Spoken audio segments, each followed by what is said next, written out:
race. The prize is nice, feel no pain. Love the taste. You've loved enough. One more game. Had no ace. The love you struck brought you fame. Set the pace. Winners never quit.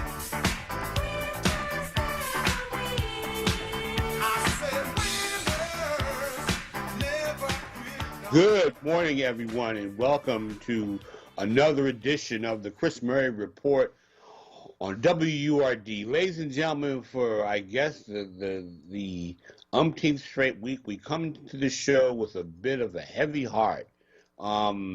We just yesterday we found out about the tragic death of John Chaney, of Temple's head basketball coach, legend in this game.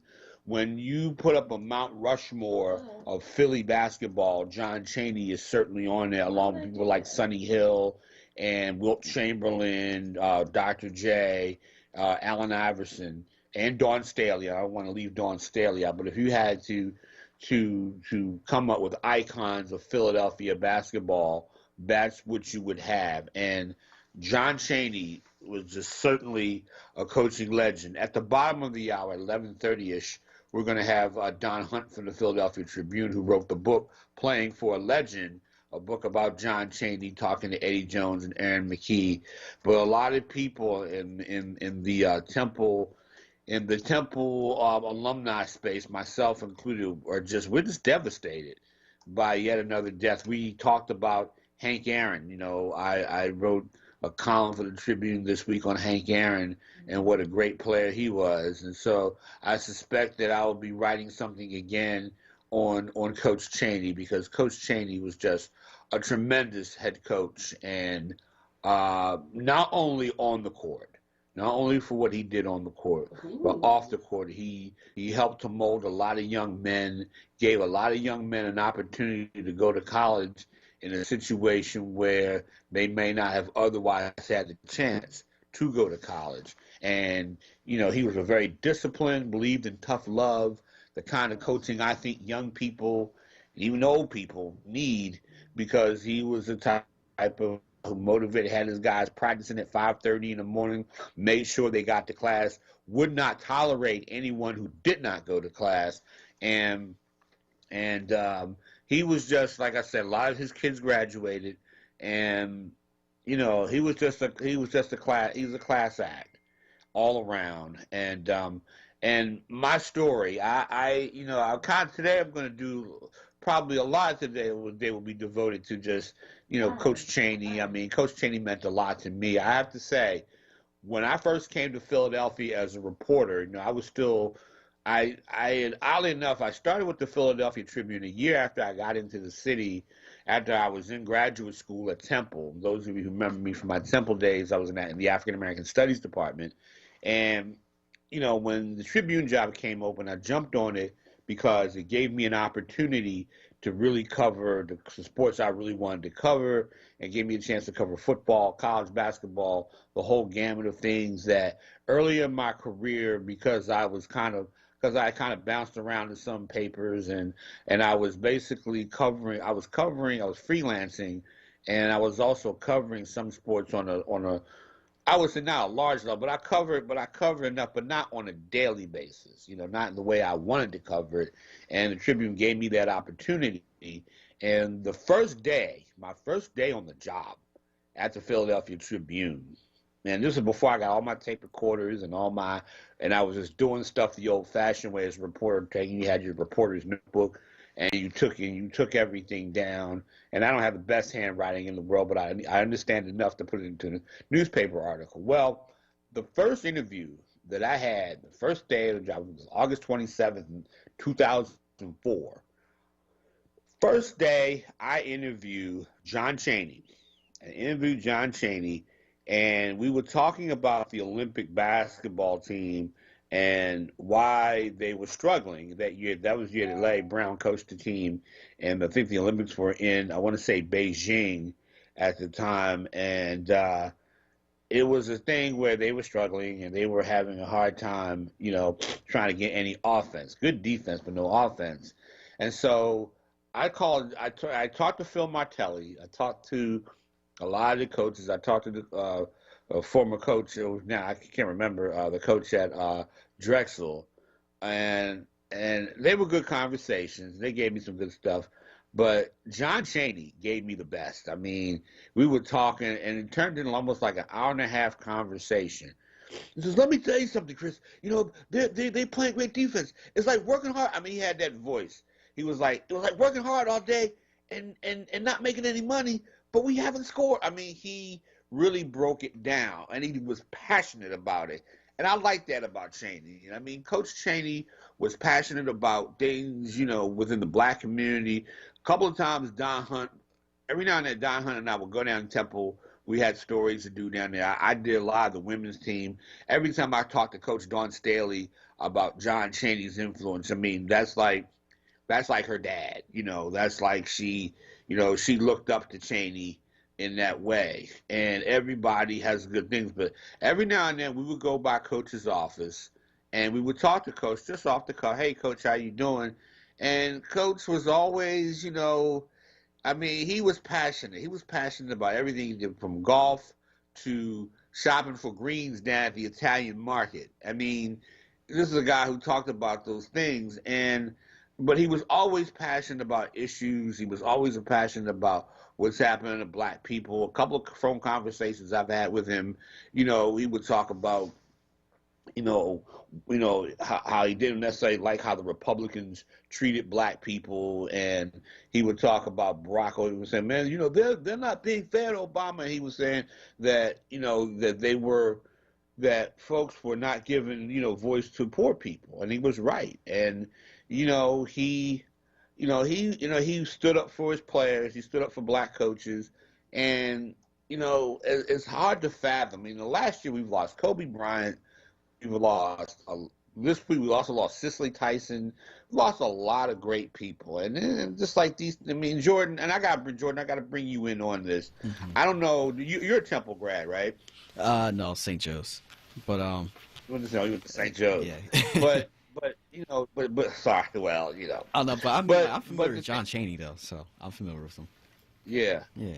And John Chaney, I mean, yeah, everybody still goes to YouTube just to see John Chaney cuss out John Calipari. Mm-hmm. And, they became friends after the incident, oddly enough. But John Chaney really cared about these black kids coming into his program. Yeah. And he elevated Temple's program. I mean, this guy won a national championship at historically black Cheney, at Cheney University, Cheney State. He won a national. He along with C. Vivian Stringer, really coaching legends at that school. And he's a coaching legend at Temple. And I remember his early days when he was trying to put Temple in a couple of NCAA tournaments. They played some of the top-seeded teams like Georgetown and all those other teams. They played them tough. And you saw them gradually get better. And I'm going to tell you this, Jordan, from a basketball standpoint, Mm-hmm. the one team that you never wanted to face. I mean, my two favorite college teams at the Division I level were the University of Maryland and Michigan State. I went to both of those schools. And when the tournament draw came out, I was like, man, don't put Temple in our draw, because you had to face that 2-3 matchup zone. And not many teams, the way Coach Chaney coached that defense, not too many teams in tournament time wanted to face Temple. And Temple went to the Elite Eight 5 times. Should have gone to the Final Four. I think that he came, and Chaney came close a couple of times. I mean, Mark Macon in the 1988 East Regional Final at the Meadowlands, the one day he has a bad shooting game, and Duke took advantage and went to the Final Four. They came close to hitting a last second shot against North Carolina, to get to the Final Four back in '91, and so they barely lost to a highly talented. And the teams that, and those Elite Eights that they lost to were just far more. They had better talent. If Temple had had the talent of the other team, guaranteed Temple would have won. But they came close, and and you didn't want to see that matchup zone in the NCAA tournament. You never wanted to see that. And a lot of teams, I've seen a lot of high teams, two and three seeded teams fall to Temple because they had that matchup zone. And as far as I'm concerned, the way I look at it, the way I look at the whole thing, I mean, they were tough. They were tough to beat. They were tough out. And that's because of Chaney's grittiness, his toughness, his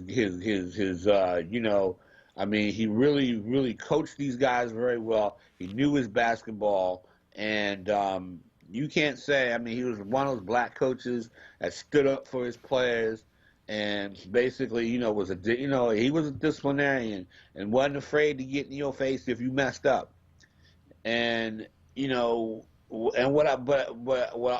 more importantly, he was just a good and decent man, and. To me, if you can leave this life and someone says that you're a good person, no matter what you may have done, no matter how much success you may have achieved in your life, if you walk out of this world and people see that, hey, you know what, not only was he a great maker of widgets, so to speak, he was a great human being.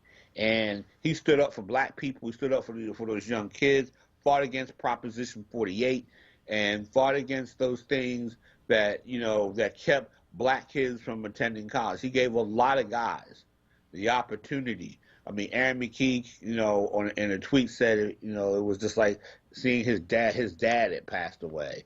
I mean, people around Temple are really broken up behind the whole thing, behind this, and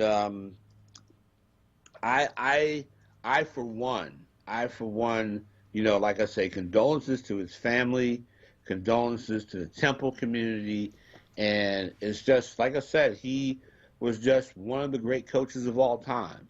I mean, he had an outstanding record. He won 700. Let me look. He lost 700. He won 741 games. Like I said, 5 Elite Eight appearances. Probably will be known as the best coach to never gotten to. Most winningest coach to have never reached the Final Four. Okay? So, as far as I'm concerned, like I say, he was 741 and 312 after 34 seasons. And, he did not suffer fools, he did not suffer fools blindly. He basically will tell you this is how he felt, And he had them up, sweating, 5 o'clock in the morning practice, had those kids up. And like I say again, it's almost like I say again, he's one of those last great coaching, icons. And it was just one of those things, you just remember, you just remember all those good things. You remember the incident, people, when him and Calipari got into it, and Calipari, I mean, they became friends, but I remember he had a bombastic temper, and I think in that situation, not Calipari, but I think Chaney was right because Calipari, I'm not that big a fan of John Calipari, and I hate to say that, but he felt that Calipari was unfairly chastising the refs. He won the game. And basically, Chaney got upset about it, and, he threatened to kick his butt. But, they became, I mean, you got to look up the YouTube on that one, man. I mean, but I don't want people to know him for that, but because I don't want y'all thinking that, that's the only thing that he did in his career. I mean, like I say, he won a lot of games. He turned those kids into fine young men. You meet some of the kids on his team, I think it was just a lot of kids that I knew, became better players. I mean, he was outspoken in his criticism of some of the trash talk of the Fab Five, because they met the Fab Five in one of those regional finals. I think it was I want to say 1992. They met Temple in Michigan met, and I wasn't that big of a bigger fan of the Fab Five, mainly because they went to Michigan, and I'm a state alum, and I don't root for anybody in Ann Arbor, but I mean, but at the same time, there was a right way to play the game, and Cheney insisted that you play the game the right way. He didn't like a lot of the trash talk and a lot of that stuff. He wasn't particularly happy with that, and and I'm not mad at him for that. He there was his way. Ladies and gentlemen, I want to get your thoughts on this though, because like you all know I like to talk, but I want to get your thoughts. 215-634-8065. I want to get everybody in here today. We'll be talking to Don Hunt in about maybe 10 minutes and whatnot. We have Brother Joe from Germantown. Brother Joe, how are you today? I'm doing okay, Brother Chris, and hello to your wonderful producer, Brother Jordan. What a beautiful young man, Chris. And like I told him, y'all, you and him have such good chemistry together, man. You and him and Dr. Paul, y'all flow just like, just real good, man. And let me say this, Brother Chris, first. My heartfelt condolences to the Coach Cheney's family. I don't know if I told you, he used to work with his son up at Sears back in the 80s. His son, John Jr., was just like his father, man. You could tell that's his dad. And he's a very nice, he had a famous father for a famous father, and stuff. He never, he was just a regular guy, man. We used to go out together, we used to go out for drinks together, food and dinner. He used to get us, like, a lot of tickets to Temple's games back there, man. He's just a good guy, man. A heartfelt condolences to Coach Cheney's family. He's going to be missed, man, because, like you said, he would be saying down the Italian market, like you said, because in fact, like I saw him down Reading Terminal one time, getting some greens from down there one day. They said the Reading Terminal, not Italian, by some of the Reading Terminal. I knew he went to both places, Chris, but I did see Coach Yeah, Cheney. he can tell you about greens all day. He said one time, I think Don Hunt, when we were in his office, man, I got some good mustard greens. I mean, that was his pride and joy. He would brag about getting them greens, man. Yes, he did, because greens is good for you, brother. Keep that cancer out of your body. Any green vegetables are good for you, whether it be greens, broccoli, spinach. You gotta eat them green veggies, man. And I know our dear sister Denise, she gonna make sure Chris stay healthy. Yeah, that's no true. doubt, no doubt. Chris, and I had a good meal yesterday. I had a lot. I ate a lot of salad. I've eaten a lot of good greens lately. I have to say. And I think I had a little extra because I kept thinking about Coach Cheney and his love for greens, man. Yes, indeed. Because you had a good woman taking care of you. And like I said, she's going to make sure that you eat healthy. Because that old saying goes, Chris, your wealth is your health. You know what I mean? It's worth having a whole lot of money if you can't be healthy to enjoy it. So being healthy first is your first sign of wealth. Once you get health, then you can take care of all the wealth comes after that. You know what I mean? But Chris, let me say this real quick before I talk about Tom Brady. I'm sure, Chris, you keep up with sports and the real world is connected so much together. I'm sure you've been hearing about this crazy white woman, Marjorie Greene, from down in Georgia, the Republican that said that the killings in Sandy Hook was a farce. It never happened. She harassed one of the students that survived the Parkland shooting in Florida. She harassed this white boy back in 2019, calling him a bunch of names. And then this is an 18-year-old child, a young man who survived a horrific incident. She's going to tell me it never happened. She done said Nancy Pelosi need a bullet in her head. This woman is just crazy. Of course, she's a Donald Trump supporter. It's from QAnon. Well, anyway, she also has made several comments, Chris. So we have to have these tough conversations, Brother Chris. She made several comments where she said that the wealthy Jewish bankers want to take down Donald Trump, the deep state. Well, it was discussing on CNN. I first brought this up a while ago, Chris, on WRD. And they were saying how the members of the Jewish community, the anti-death, they haven't said a word about this woman. But yet these are the same people here in Philadelphia. They jumped all over Deshaun Jackson, Minister Rodney Muhammad, when this woman has made all kinds of anti-Semitic statements, and they have not, and the silence from the Jewish community has been obvious. And I mean, this is some of these tough conversations we have to have, Chris. So I'm just throwing it out there, Chris. It is what it is. I mean, they need to speak up. If you're going to jump on Deshaun Jackson and Minister Rodney and stuff, they jump on this woman who's a hate monger and a disgrace and Hillary Clinton would say she's a deplorable. So, I mean, just putting it out there, Chris. But let me move real quick to Tom Brady. Chris, and I say this with all due, I'm sick of him. Not for the reason why you think, Chris. Now I'm going to give you a backdrop where I'm coming from. I'm watching the Green Bay game last week, right? When they played them in the NFC title game in Lambeau, right? A good friend of mine called me on the phone. Now, this guy's an Eagles fan. He bleeds Eagles green. It's good. I mean, he loves the Eagles. I mean, the Eagles can do no wrong. And he hates the Dallas Cowboys, which I'm a Cowboys fan. So, we got a good friendship. Here's the deal. He calls me on the phone right before halftime. This is the exact words, Chris. He says, Joe, are you watching? I'm watching. And I said, yeah, I'm watching the game. I said, what's up? He says, Joe, is Green Bay trying to win this game or what? I said, I guess they are. It don't look like it. He said, but that's my point exactly. He said, this game looks so phony and stuff. He said, Green Bay is playing like they don't even want to win this game. And I fast forward this to the next week when they play the Super Bowl, and I'm going to go on record right now, Chris is saying this.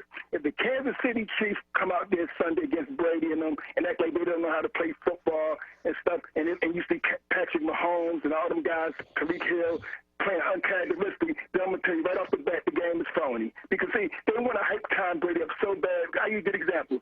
Chris, what's the boy's name? What's the brother's name? Shannon Sharp. He do the show with Skip Bayless. Of course, Skip is a big Brady fan. He thinks Brady can walk on water. But here's the thing. He was on there trying to brag about Brady. And I'm saying to myself, the guy stunk in the game. He threw 3 interceptions. He was trying to get a game to Green. But don't tell me about no Tom Brady. It wasn't for Tampa Bay's defense that lost that game. So Shannon Sharp said, come on, Skip with this Tom Brady stuff, man. He played like garbage in that game. And he didn't fully play good in that New Orleans Saints game. He threw a couple of interceptions. So he wasn't exactly been stellar in these playoffs. They want to hype this guy up, make him the greatest of all time. Man, come on with it. I'm sick of him. I hope Kansas City kicked their butt. I'm sick of time. He needs him and Drew Brees, just like Philip.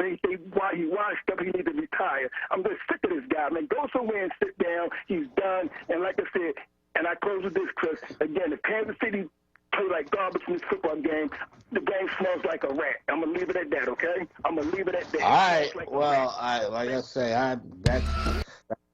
okay. Ladies and gentlemen, thanks for the call. We got to go to break, and when we come back, we got Richard from North Philadelphia coming in, and then we're going to bring in Don Hunt in the next few minutes. So you're listening to 96.1 FM, 900 AM WURD, the Chris Murray Report. Will be right back. Just one more step. You got it. You're doing great. This is the sound of a nationally ranked top rehabilitation hospital, home to the largest collection of robotics in the United States, where we continually exceed patient expectations, because no injury is too severe or too minor for our care. There you go. This is the sound of success. Moss Rehab. Challenge accepted.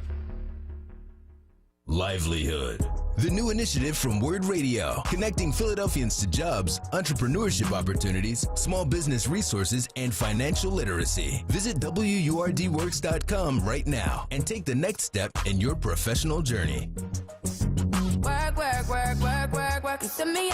Livelihood is supported by the Nightland Fest's Local News Transformation Fund, Borealis Philanthropies Racial Equity and Journalism Fund, and the Solutions Journalism Network. You're listening to WURD Radio, 96.1 FM and 900 AM WURD, independent black media. Okay, we are back, and we have Richard from North Philadelphia. How you doing, Chris? How you doing? I'm doing okay. What's happening, man? How are you? Hey, I'm hanging in there. Listen, in the last 2 weeks, we lost a lot of great legends. The John Chaney that you mentioned yesterday, Cicely Tyson, the great, and Hank Aaron. 3 of our heroes, different things, and it leaves a kind of a hole in me. I used to like Hank Aaron. While he was chasing that home run record, I used to have a baseball magazine where I used to keep track of it, of all that time. There was every home run that he hit, I used to write down. In the game in which he hit the 714 home run on TV, it was on TV. I watched it that night, and it was such a thing to behold, the words, man. And now they talk about Barry Bonds seems to be taking over the home run record, even though they don't acknowledge him because of his steroids, the words, and like that. And so now let me ask you, who's the real home run person? We think Barry Bonds. you see Hank Aaron still acknowledged as the home run king? Well, let me say this. Barry Bonds, who hit 762 home runs, to me, by numbers, is the home run king. And people get home, chide that record because of steroids. And my argument has always been, well, he played within the time that he played. I mean, steroid use was rampant in baseball, was systemic. And the owners said nothing about it. They actually profited off of it. Yeah, so I consider Bonds' record legit. I'm not going to delegitimize it, but I do think that Hank Aaron, in the minds of a lot of people, Hank Aaron had to deal with a lot of stuff having to, get that record. He dealt with a lot of racism. He dealt with a lot of the people threatening his life over the whole thing. And I look at when they talk about Babe Ruth. Babe Ruth didn't play against guys like Satchel Paige, against Josh Gibson, and so to me, I look at it as such that they didn't have. I think one of the chapters of Ken Burns' series Baseball is the national pastime, and he called it that. He used that as a chapter because it talked about the fact that, now that you included black ball players, that, the game is truly, on an even level because you let everybody play. And you didn't let Satchel Paige, Josh Gibson, Cool Papa Bell, and Oscar Charleston, all those guys who were great players, Rube Foster, who was a man who was a king of all management, the guy who founded Negro League Baseball. And in terms of his, his skills, and so you didn't include those guys. Yeah. So from that standpoint, I look at Hank Aaron, what he did. Hank Aaron did it against the best of the best. So did Barry Bonds, and so we get to that point where politically they won't let Bonds in the Hall of Fame because I think he got 60% of the vote. He needs 75, I think, to get in. Yeah.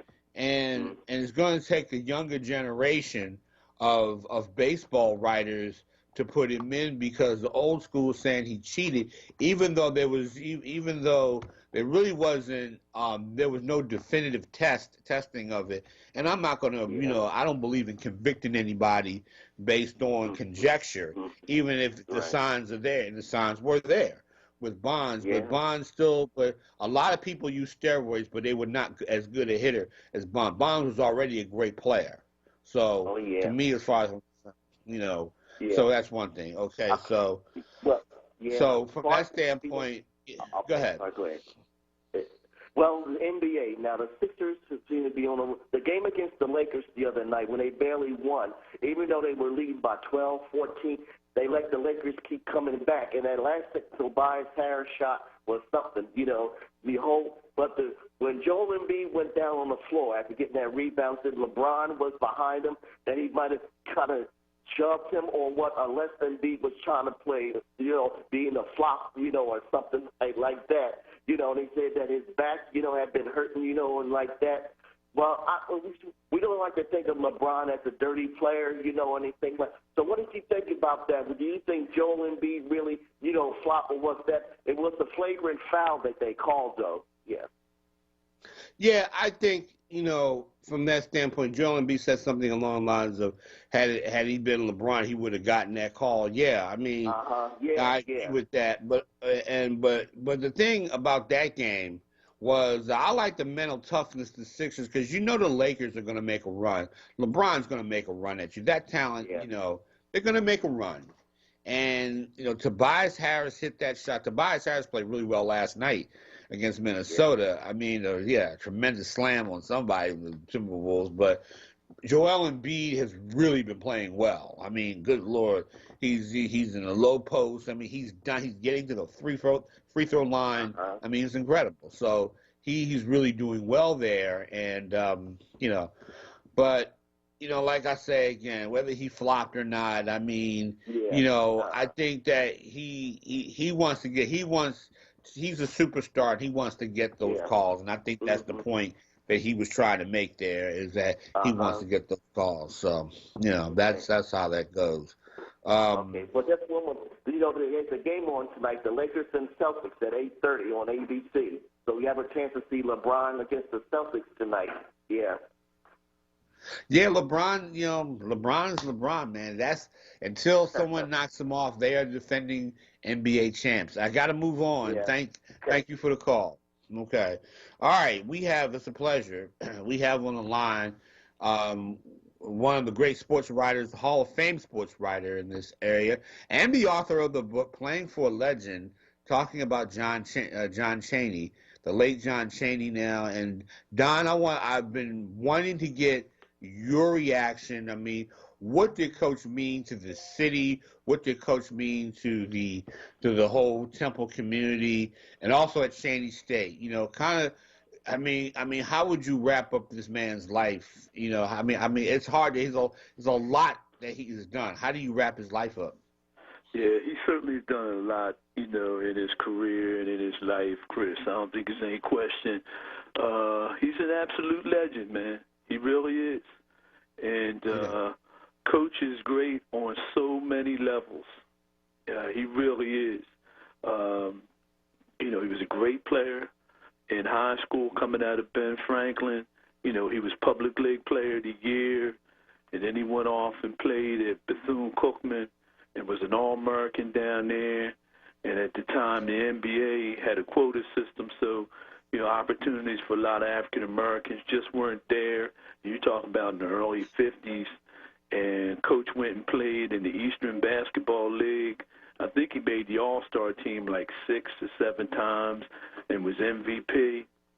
And then he moved into coaching. And I tell you, the first time I saw him was in the Baker League, and that's a summer basketball league that was held here in Philadelphia for a long, long time. For a lot of the pros, a lot of guys that played in the NBA. And he coached a team called Kent Taverniers, and they had Chet Walker and Hal Greer on that team, and they both played with the 76ers. And I remember watching them play, and, it was a guy on the sidelines telling Chet Walker where to go and Hal Greer what to do. I said, who is that? They said, it's John Chaney. And I didn't know who John Chaney was at that time, but I was, so impressed. And then, he was a great high school coach, at Simon Gratz in the public league, and he did really well there. And then from there he went to Chaney State. And at the time he was at Chaney, I was at Lincoln. And the Lincoln-Chaney games were legendary, man. You talk about HBCU rivalries, man. I mean, they were great, just like North Carolina A&T, North Carolina Central, FAMU, and Bethune-Cookman, and on, man. Grambling Southern. So, whenever he brought his teams in, man, they were well disciplined. They played extremely well. At Chaney, it looked like they could do just about whatever they wanted to do, man. I mean, they had a style where they played the matchup zone just like he did once he got to Temple. But, they spread the floor really well. I mean, they had some great players, a lot of them from the Philadelphia Public League, like Milt Colston, Roger Lasith, Michael Blackshear, Dana Clark, Gilbert Saunders. I mean, they were some really, really good players. And Coach was there for 10 years. People don't realize. And I'm going to share another little nugget with you. That's all part of his legacy and all part of his success, Chris. When he was at Chaney, Vivian Stringer was also there. Absolutely. Now, that's 2 Hall of Fame coaches at a HBCU. Okay? Now, let's take that to the next level. Not only 2 Hall of Fame coaches at HBCU, but that was significant nationally, man, because the only other school to have that is Connecticut with Gina Auriemma and Jim Calhoun. And Connecticut's a much larger school than Chaney. Absolutely. Yeah. So that was really significant from HBCU's perspective, but as well as a whole national perspective, you know. And Chaney was there for 10 years. He won a national championship in 1978. He also was a Division II Coach of the Year and had some great teams there. And then at the age of 50 now, and a lot of guys are getting Division I jobs at 35 and 40. He didn't get his first Division I job till he was 50 years old. That's incredible, man. And that was at Temple. And Peter Leocoris hired him.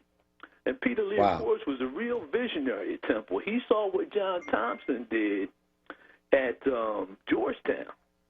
And he saw John Chaney at Chaney. And he said, this would be great, you know. He brought Chaney to Temple, and Chaney came to Temple, and a lot of the same things he did at Chaney, he instituted at Temple, but just took it to another level. And, I mean, for 24 years, man, he was fantastic.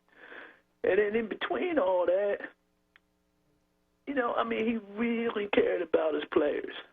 And what he wanted to do was make sure, I mean, the NBA was fine, playing professional basketball overseas is fine, but the main thing was for these guys to get to school, get an education, graduate, go out and get jobs, and then go back to their communities, and then inspire others. And I'll tell you, Chris, that was really big. Yeah. It was, and that was the thing, because I was just telling our audience that you and I used to go by his office a lot. You know, we'd be up on campus and all that. And you know, I want you to talk about Chaney's love for the black community, because he always got into conversations with us. I mean, we from talking about greens at the Italian market, which he loved. You know, don't get him started on that. But you know, talk about his love. I mean, because he was really passionate about issues that were going on in the black community. Well, he really was, and he was very good at explaining a lot of the issues too, Chris. And he broke them down. Because he was a teacher. He was also a long-time Philadelphia public school teacher. He taught for 17 years in the school district of Philadelphia. So he taught a lot of inner-city kids, man. So he understood exactly what was going on. And as a teacher and the coach in him, he would break it all the way down, you know. And what he would do, he would explain the situation so you understand exactly what was going on out here, you know. And if something was being done that wasn't fair, he would explain it, explain why, and then tell you what needs to be done to make it fair for everybody, but particularly the guys at the lower end of the ladder, so they can succeed further down in life, you know. I mean, he really did, no matter what, like if it was education, for example, Chris, he said in public education, you need to pour the resources into the primary grades. So in other words, Chris, you know, Coach said start early, you know, kindergarten, first grade, right on up. That way you set the foundation. See, once you set the foundation, then you move from there. It's just like a carpenter. And Coach said, like, once you get the blueprint, once the blueprint's laid out, then you know where you're going. But if you don't have a blueprint, you know, then one day you're going in this direction, next day you're going in another direction, you know. So he had a way of breaking things down, and he deeply cared about the African-American community because he was a trailblazer. And he wanted opportunities for a lot of African-Americans, a lot of inner-city kids, and a lot of people who didn't generally fit into a certain category where resources were readily available to them or opportunities were great. And what he did is he inspired a lot of people to go on and do the best you can and then take it from there, wherever you go, to the next level. And he was great at that, and he taught a lot of life lessons. And that was not only to his players, but to all of us, to you, to me, and to a lot of people in the community. And he was revered for that. Yeah, no doubt about that. And Donna, we got to go to break. I want to keep you on because I want to talk more about what he meant to basketball, what he did as a coach, and as coaching Temple to those Elite Eight appearances and all that. I want to talk about that as well, and just kind of pay this one final tribute to him, and then I want to talk about your book about Chaney as well. Okay. So you're listening to 96.1 FM, 900 AM WURD, the Chris Murray Report. Will be right back. Hi, WURD family. Beginning Monday, February 1st, Wake Up with WURD's Solomon Jones will be hosting the Big Game Trivia Contest, brought to you by Brown's Family ShopRite and the Family Business Collaborative partners Amoroso's Bakery, Dietz & Watson, and Hers Snacks. Winners of the Big Game Trivia Contest will receive a $20 gift card from Brown's Family ShopRite. Tune in February 1st and let the winnings begin. Enterprise Exterminators, located 4943 Wayne Avenue, specializing in lantern flies, termites, bed bugs, fleas, mice, and roaches. Do-it-yourself kits are available. Call now, 215-849-7070. The WURD Radio Newsletter, keeping you informed, engaged, and connected. Sign up by visiting wordradio.com. Scroll to the bottom of the page and type your email address under Connect with Us. You'll receive the latest information on WURD Radio, messages from our president and CEO, Sarah Lomax Reese, exclusive articles and multimedia content, and resources. Stay informed with the WURD Radio Newsletter. You're listening to WURD Radio, 96.1 FM and 900 AM WURD, independent black media.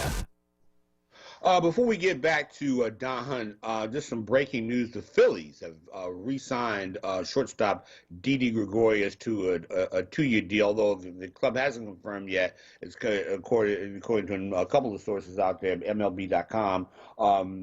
The Phillies have re-signed Didi Gregorius. Now, I want to get back to John Chaney. I'm going to tell you something, Don. When we cover NCAA tournaments, and, even before I came to Philadelphia, the one team I never wanted my favorite teams to face at any point in the NCAA tournament was Temple, although it got to a point when Temple played Michigan State back in 2001 in the Elite Eight. Even though I'm an alum, I was rooting for Temple to win that game. But how difficult was it for teams to see that 2-3 matchup zone? I mean, people want to talk about. I mean, John Chaney, I think, is somewhat underrated as a coaching, as a tactical X's and O's kind of coach. I mean, he's good at motivating guys, but no one ever gives him credit for being what I think he's a basketball savant. Well, the matchup zone was something that he coached, and the players learned extremely well. And a lot of teams had difficulty with it because what happens when you pass the ball around the zone and it goes to like the corner or the wings, they cut off a lot of passing lanes. So they cut off a lot of passing lanes, so you have trouble passing the ball back out. The other thing, too, is when you try to penetrate, they collapse on you. And they make it very difficult for you to get a shot off, particularly inside. Now, you might be able to get a perimeter shot, but he would rather keep you on the perimeter rather than have you get inside. So the matchup zone was something a lot of teams really didn't want to deal with.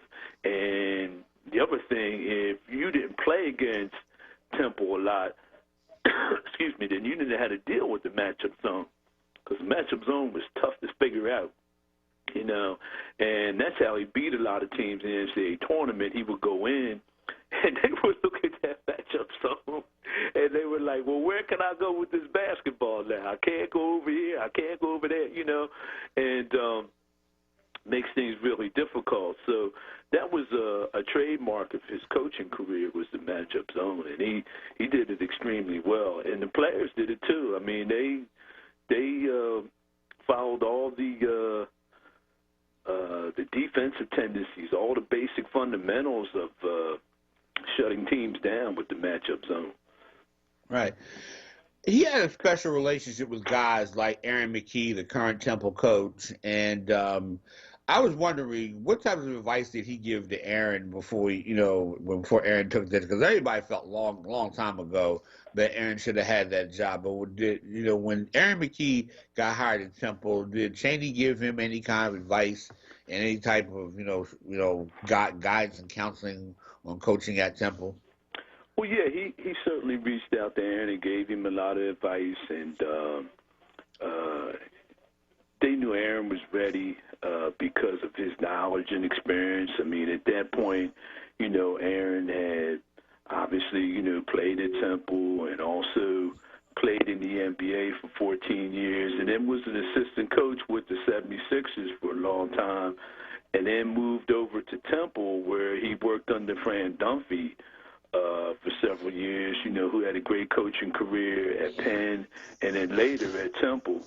So when it came time for Aaron to move over and become a head coach, I think Chaney knew that he had all the ingredients. He had the playing experience, he had the coaching experience. He's from Philadelphia. A lot of people know him. He knows what's successful, was not successful, because he had a very successful career, going back to his days when he was at Gratz and at Temple. I think he played in 2 Final 8 teams, been on 3 NCAA tournament teams, played the NBA Finals, so he knew how to win, and he knew what it took. And once again, going back to the foundation, he had a really good foundation. Actually going to the Sunny Hill League where he played for John Harnett, and then when he was in high school, he played for Bill Ellerby, who's one of the great high school coaches in Philadelphia basketball history, and then moved over and played for Coach Chaney, and then actually played for Larry Brown for several years with the Sixers. So, I mean, he had the knowledge and the experience. So Coach, basically told Aaron, to go ahead and do what he had to do in terms of being successful there. And he knew that he was ready, based on knowledge and years of experience. And I think, he wants him to be his own coach and that kind of thing. But, just don't turn the ball over, because Coach never liked that. Don't throw the ball away. You take care of the ball, you get extra possessions, and Aaron knows that, and I think he's told him that a few times before and after he got the job. Well, he told me that too. The first day, you remember my first day at the Tribune, man? Yeah. Yeah, I mean, we got into this it was my first day. I didn't have all my recording equipment. I didn't have all this, because I would have hid that tape recorder in the archives. But he talked about the importance of offense and scoring, and he really got excited about it, because I'm sitting there. Now I'm not expecting this on my first day of the job, so I'm in there. I'm scribbling my pad, trying to listen to everything. And he says, Chris, it's like playing defense. It's like and not scoring. It's like working all day and you ain't making no money, and we haven't scored. And I was just like, I mean, it was just fun. I mean, it was just, he always, like I said, he was passionate about basketball, the black community, and mustard greens. I mean, This was a guy. I mean, you always felt his passion for the game. Well, he liked to eat. I mean, he would go to the Reading Terminal. He would go down to the Italian market, and he had his favorite food, man. And he would bring it back, and he would bring a lot of it back to the office, because I was in there a few times, and he told me to go in there and get something to eat. I mean, Coach was an original, man. He really was. And then with the 6 o'clock practices, right, he would get coffee and Dunkin' Donuts and orange juice and stuff, and then he would also one time he went and got sticky buns somewhere up in Germantown and brought them in and gave me some, and gave Leonard Stewart and his family some. I mean, he was passionate about a lot of things, and obviously basketball and coaching and playing, and then life lessons, and and then all these different topics. I mean, he was a very intelligent person, Chris. That's the other thing. Yeah. You know, I mean, he really had a good vision of life, you know, and he had a great perspective on a lot of things, and he picked up a lot of things very quickly, you know, and if you talk to him, you can see how knowledgeable he is, you know, and he said, well, Coach, how can you do this? Well, here's the best way to go, and he would sit down and explain it to you. I mean, he was great, man, you know, and matter of fact, in a lot of ways, Chris, great doesn't even totally describe him. That's how good he was, you know. Right. And, because I was going to say about recruiting kids from Philly. You and I always have conversations. We talk to college, and a lot of coaches who coach in this area, you know, really, in my opinion, you know, and a lot of great coaches that we both know, both men's and women, really did not do a good enough job of really getting kids from this area. And Coach seemed to find that one hidden gem in the city. I mean, you know, what are your thoughts about that? Well, I mean, I think being from Philly, you know, he knew the public league, he knew the Catholic league, he was very familiar with the Sunny Hill League program, which was very prominent during the time he was coaching, not only at Temple but also at Cheney as well. So, and then he knew a lot of the coaches too. So he had a connection, and he utilized once again his resources, and he knew what different programs did and how successful they were and what kind of players they produced and that sort of thing. And Coach gravitated to a lot of the kids that were hardworking, were hard scramble, were willing to roll their sleeves up, you know, they hadn't been spoiled, you know, and what he would do, we would bring him to Temple and he would develop them from there. I mean, a lot of the local guys that he had over the years, like Nate Blackwell, Howie Evans, Leonard Stewart, Aaron McKee, let me see, Mark Jackson, you know, Ernest Pollard, Lynn Greer. I mean, you know, the list goes on and on. Alex Wesby, you know, and, you know, he took all those guys, and what he did was he raised their level of play. And he explained to them what they could do and what they couldn't do. And everybody had a role, too, to play. And you know, they all performed that role extremely well. But all that was set through John Cheney and his visions for that Temple basketball program, or, you know, whether it was that or Cheney State. So he did a wonderful job with that, and he was always able to, you know, get a lot of the kids from the city. And actually, he got like a lot of public and Catholic League Player of the Years, you know. Now, he didn't get a lot of McDonald's All-Americans. I think he got 5 in his career, which is good. I mean, he had Rick Brunson and Kevin Lyde and a number of those players, and they came in and they, you know, had a tremendous impact. Mark Macon was a McDonald's All-American, and he got MVP in the McDonald's game that was played here in Philly, you know. Wow. So, yeah. Coach did an outstanding job, man. I mean, we're going to really miss him. And I'll tell you something else, Chris, back to when you and I were working together at the Trib. Yesterday when I wrote my first story online, when you called me, I took out that section that we did where Coach retired in 2006. I still had that section, man. I still had it in my drawer. Here I was reaching in my drawer to see if I had an article that I could reference that I had written on Coach Cheney. And then I pulled out the whole section when he retired. And we had about maybe 7 or 8 articles in there, man. Wow. So it was great. It was great, man. Right. You know. Yeah. All right. Well, Don, we're out of time. We'll just say, Don, okay, thanks. Thanks a lot for having me on. Aaron's going to do a Zoom and something else, so I'm going to try to see if I can jump on that. But, Chris, thanks for all you do. You got a great show, man. Keep up the good work. Keep doing what you're doing. And, you know, we'll talk to you soon, man. Stay in touch, all right? Okay. All right, thanks, Don. Thank you very much. Ladies and gentlemen, that was Don from the Philadelphia Tribune, legendary writer, Hall of Famer, my good buddy, man, good friend. Ladies and gentlemen, you're listening to 96.1 FM, 900 AM WURD, the Chris Murray Report. Will be right back. Today, millions of Americans face barriers to obtaining a college degree. But at WGU, we're setting out to change that. With a range of scholarships and grants aimed at expanding access to a quality education, making tuition more affordable, and giving students a path forward, we're helping people turn obstacles into opportunities. Because everyone deserves a chance to succeed.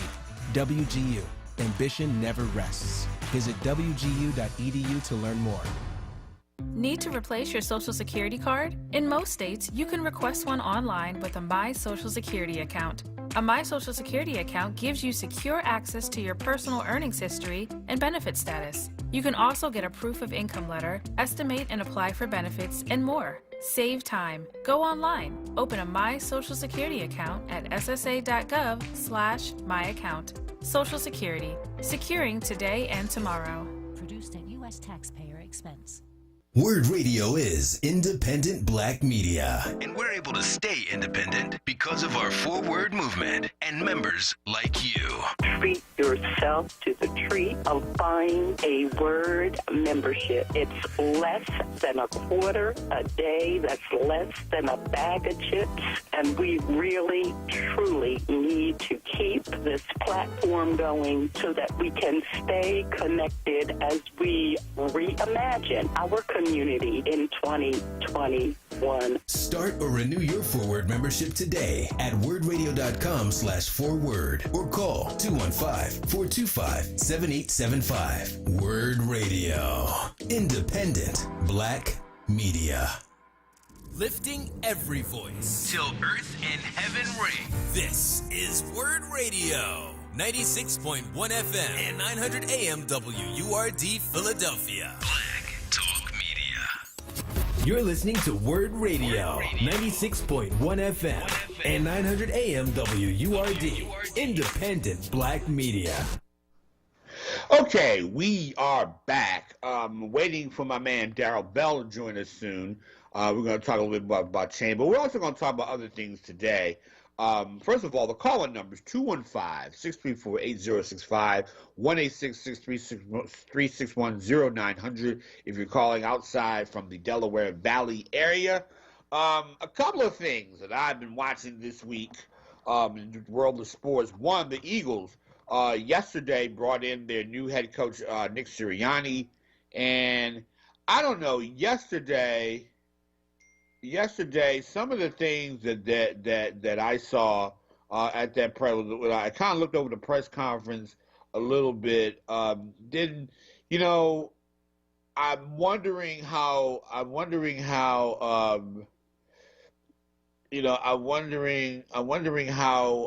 he's going to coach this team, and I get the feeling the Eagles are going to struggle for years to come, for a few years anyway, because I think he's a young head coach.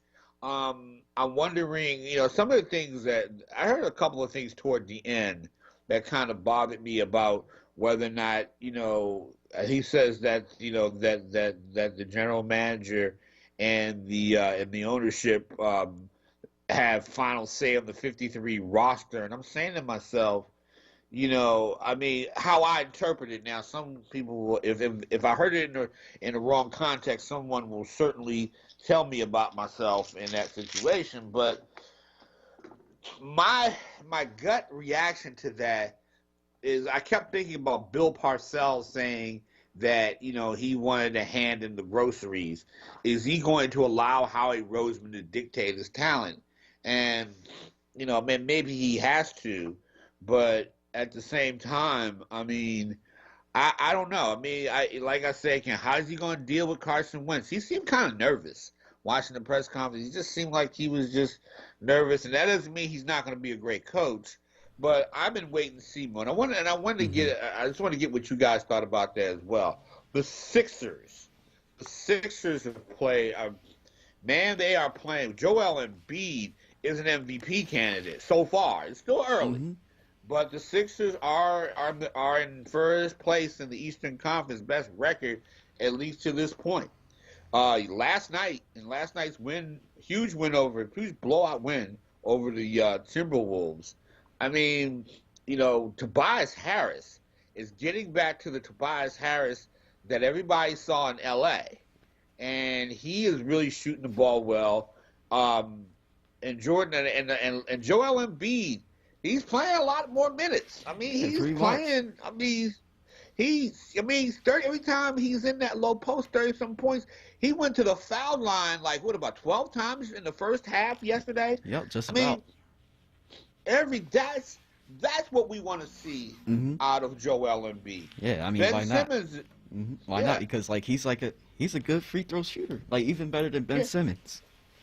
He's better than Ben way Simmons. And the thing that helps, we're not talking, even though Ben Simmons still needs to take a jump shot to be a great player, we're not harping on Ben because we got better outside shooters. Danny Green, Seth Curry, even Forkman Kuzmas. Tobias Harris, Matisse Thybulle can hit a three, plays excellent defense. At this time we're like criticizing and bitching about the Sixers, they're not doing this. I mean, they still have issues like a lot of teams. They shouldn't have let LA come back late, but then Tobias hits the jump shot to win the game. Clutch. Clutch. Have we seen that a lot? Not really. Nope. I mean, we've seen it in fits and starts, but not this consistently. That's what I'm thinking. Yeah, I mean, let me get brother. Oh, go ahead. Go ahead. Say what you're gonna say. I'm sorry. Yeah, because I was going to say that comeback again, the Lakers coming back on us. I'm not really too mad about that because that's just them just getting hot late. Yeah. So I ain't gonna be mad about that. Just as long as we finish the game out, that's it. Yeah, and that's what happened. And LeBron, LeBron's gonna come back on you. LeBron is LeBron. That's LeBron James. He's to me greatest of all time, greatest of this generation. Okay, if you want to say that. We got Brother Timothy from South Philly. Brother Timothy, what's happening, man? Well, it's always a pleasure, Brother Murray. And I'm gonna say this. I'm gonna say some things about Coach Chaney, and I'm gonna ask you some things. And I know that he went to play basketball as an undergraduate, and I think he probably had intentions on playing pro ball. Now, I could be wrong. I'm also going to say that he was just more than a player. You can see he was a role model. He stood for manhood, and he did very good coaching. I know when I was at Lincoln, and he was at Chaney. He's a Kappa, and like myself, he was respected. And all these Kappas, man. Yeah, I'm an alpha, you know that. So I know, and I wanted to put this down because it would have affected the alphas too. If you wanted to play basketball, he didn't want you online. That's an interesting thing, and a lot of coaches are that way. But I can tell you that from '79 to '84, easy. Chaney, with their football team and basketball team, was always in the playoffs. It's interesting now. Chaney has his problems with very good students, very good school, and I always remember that he was a part of what Chaney people were. And I'm also going to say that that he didn't take no stuff, and I don't know how he went from Chaney to Temple, but we loved him at Chaney. Yeah, Lincoln, I meant to ask Don Hunt about his time at Chaney, and we touched on it, but we didn't really go into detail. But yeah, I had somebody on my Facebook page tell me that he was beloved at Chaney. At Chaney State. Let me tell you something, man. Let me tell you something, man. I knew some guys that wanted to pledge cap, and they said, "We got Chaney as a coach, and we don't know if we're going to do it." But I knew some guys that went to Lincoln that ran track. And they said, "Tim, we going online anyway." And they were trying to pledge Q Alpha. I said, "I'm Kappa." But that transition, because he did wonders at Temple, but he did wonders at Chaney.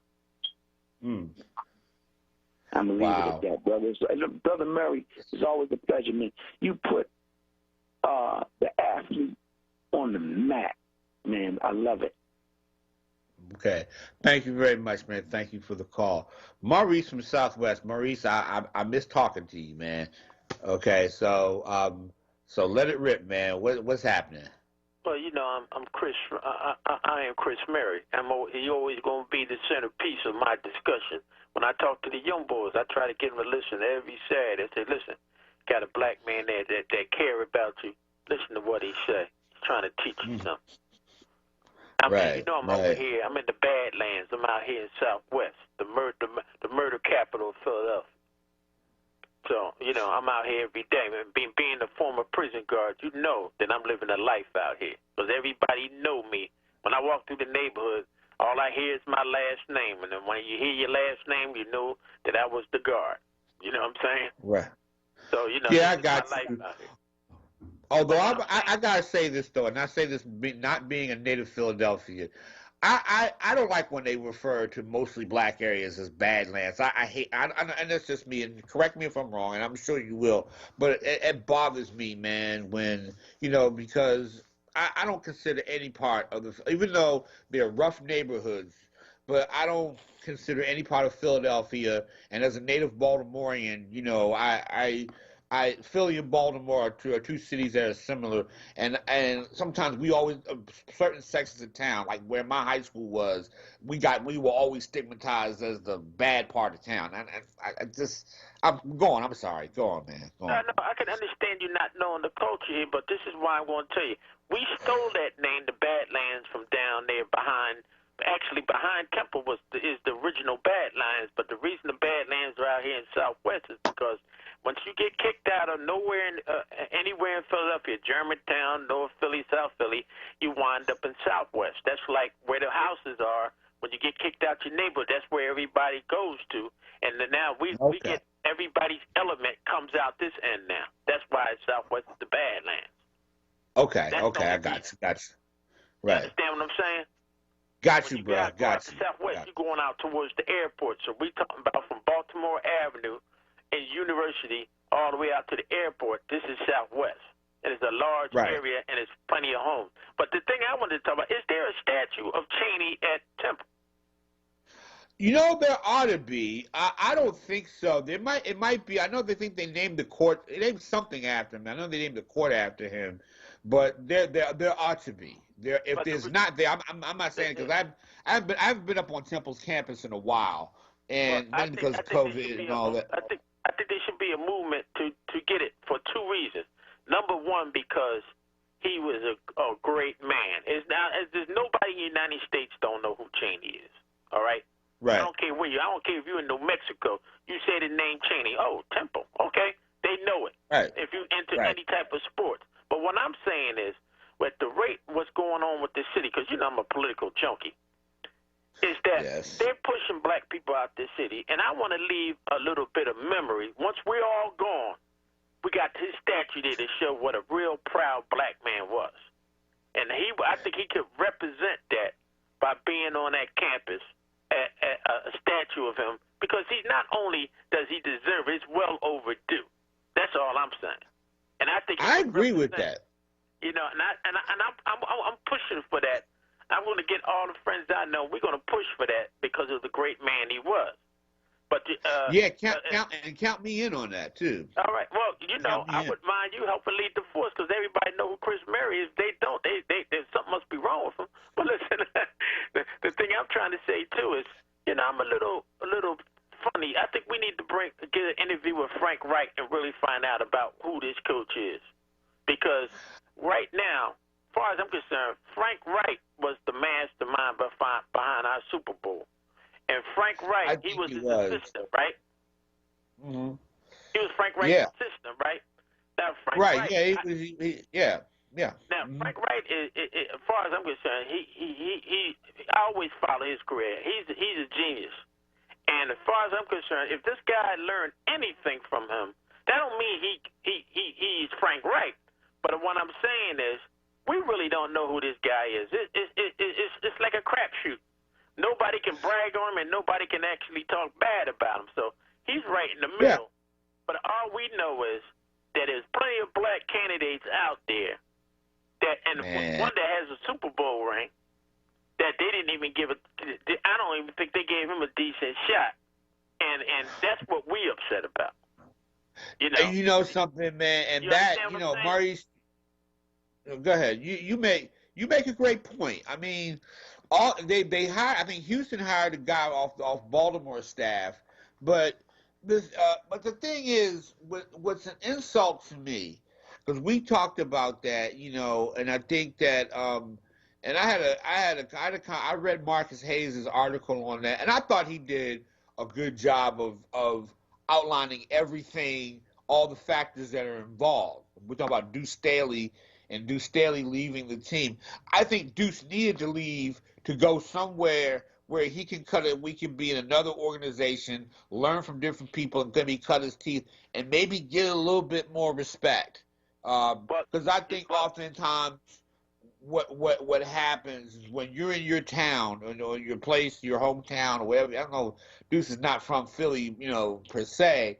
But when you're in your home area, you oftentimes, or your home team, don't get the kind of respect, which is why a lot of times when you're in grad school, they tell you don't go to the same school to get your PhD. You go somewhere else, or you go to another situation where you can get better and cut your teeth somewhere else. And so, Philly's situation, we don't know who this guy is, and black coaches don't know who he is. Go ahead, I'm sorry. But the thing I was trying to say is, not only do you have Deuce, but you also got Bieniemy on the other side. Even though I brought race into it, I'm saying the same thing I said about the police commissioner. Look at the resume. That's all I'm saying. Forget the color. Just look at the resume. And the resume, how does he beat those guys out? By looking at the resume. That's all I'm saying. See, this is the problem. Right. We're not asking, hey, because he's black, he deserved to be the coach. No. We're talking about just look at his resume. And that should do all the talking for him. And we're not seeing justice in the resume. You know something, Maurice? That's the thing. I mean, I look at right now, in this Super Bowl coming up, the Tampa Bay Buccaneers have as their offensive coordinator and defensive coordinator, you got Byron Leftwich, who is black. You got Todd Bowles, who is also black. Okay, they have now. Todd Bowles had a bad record with the Jets, but that's a bad record. And I mean, but that's bad situation, though. Right. That was a situation, but I look at ownership. You have to have ownership in line too to be a champion. It's not always on the coach. If they don't give you what you need and deny you what your ideas, that can destroy your career too. Yeah, and I just got a note from my producer. Thank you, Jordan. Jordan's on it. That there is a statue of John Chaney at the Leacourt Center. So there is a statue. I didn't know that. So I just wanted to make sure. Yeah. Well, let's put up another mural somewhere. Because this man. There is a portrait of him too.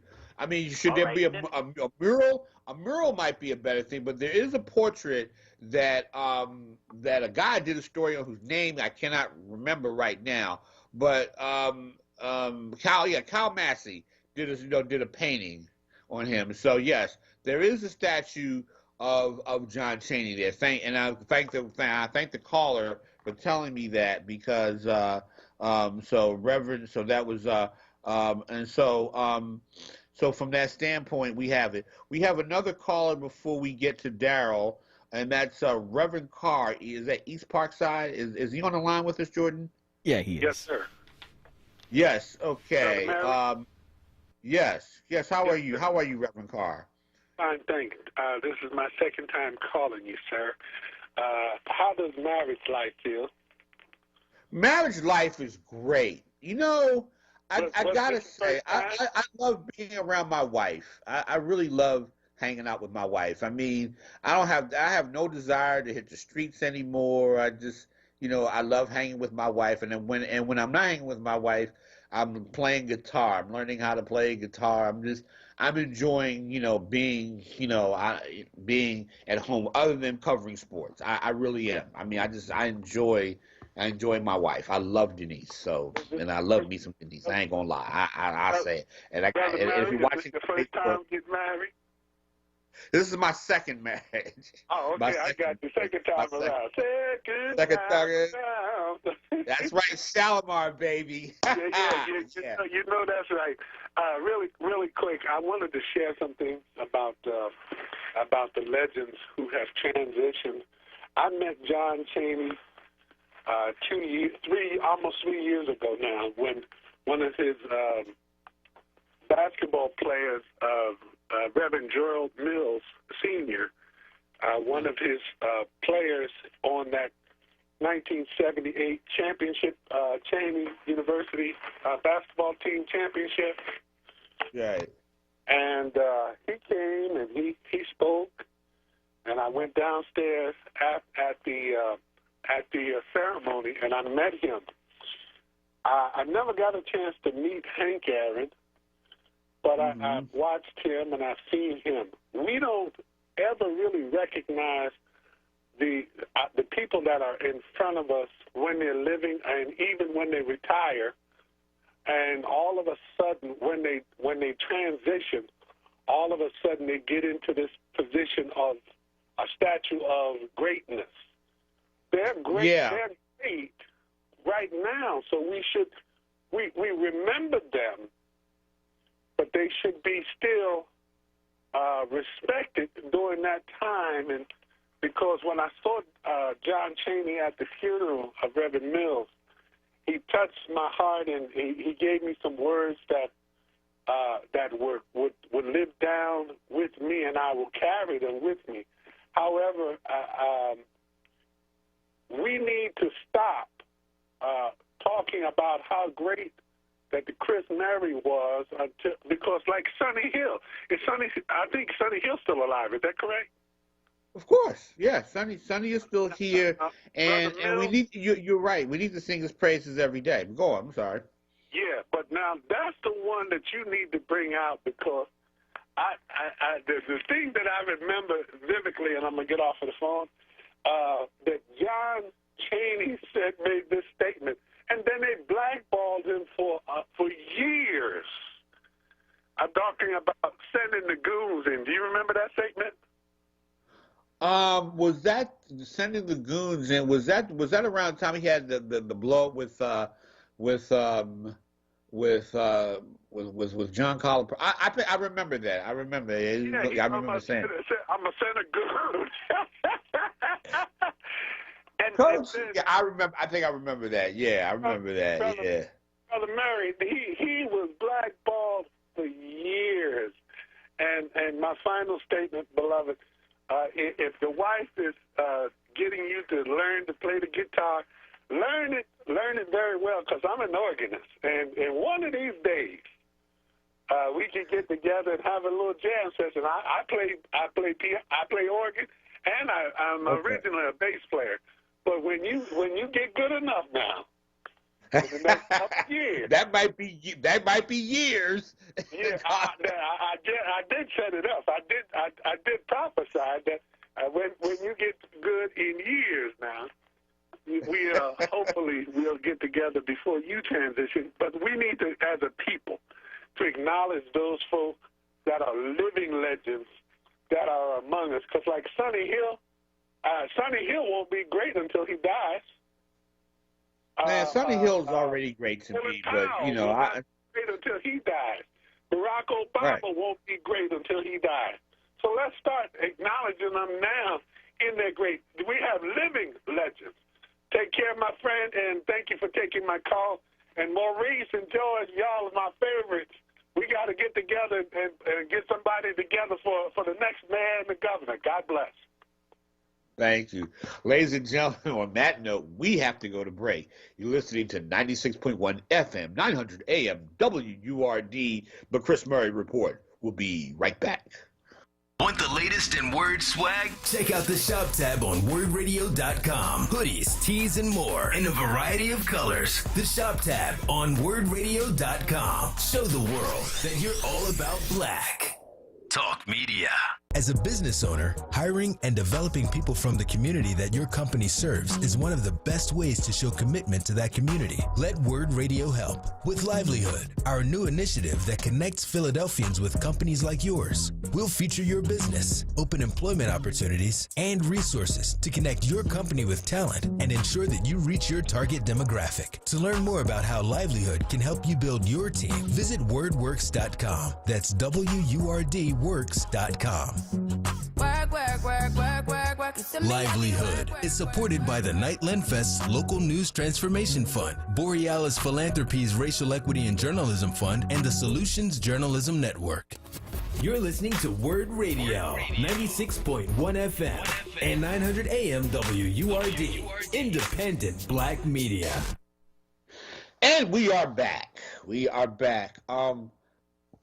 Daryl, I'm sorry to keep you on hold like this, but we've got a lot of calls coming in. But Daryl Bell is with us from the Philadelphia Tribune, native Philadelphian, guy who knows, like Don Hunt, y'all know where all the bones are and whatnot. Now y'all starting to let me know where they are. But Daryl, love to get your reaction to Coach Chaney, what he meant to this community. And we're going to talk about some other things in sports, but love to get your thoughts on that today. Daryl? Is Daryl still with us? Is Daryl still with us? He should be. Hang on for a second. Okay. So, yeah. So from that standpoint, appreciate all the calls today. But Reverend Carr was right about something. Give people their flowers while they're here. I remember when Ali was given the Medal of Freedom or by the Constitution Center. I think, I think it was a Liberty Bell. I think that's what it was. I said to the reporter from Al Jazeera, I said, you got to give us, and they interviewed me, and I said, you got to give people their flowers while they're with us. A lot of people who are great living legends and all that, it was only after they die that we, wow, we really appreciate them and all that. So, Daryl, you're back with us. Daryl? Yeah, Chris. Good afternoon. How are you? I'm going to refer to I have a column on John Chaney in today's Tribune, and I think, and it's from Roger Lasith. And if people know who Roger Lasith is, he was a member of the 1978 Division II championship team.